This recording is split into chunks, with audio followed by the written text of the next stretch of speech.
Unapoanza kujikompea na watu wengine, hakikisha uelewe kwamba baada ya muda fulani utaanguka. Kwa nini? Kwa sababu kujilinganisha na wengine mara nyingi huleta hali ya kutowajibika kwenye eneo la maono, na wengine hufika mahali pa kukata tamaa. Unapoona wenzako wanapiga hatua, usiseme mbona mimi siendi, mbona mimi siendelei. Hilo ni kosa kwenye eneo la mafanikio.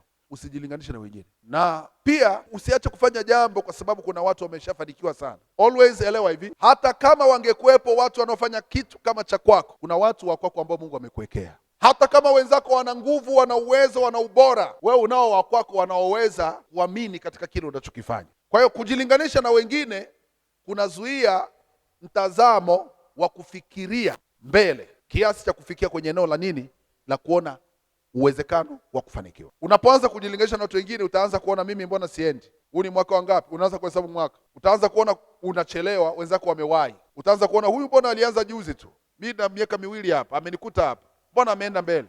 Wewe hujui wengine wanafanya nini. Kuna watu mafanikio yao yanaongezewa na mambo ya ushirikina.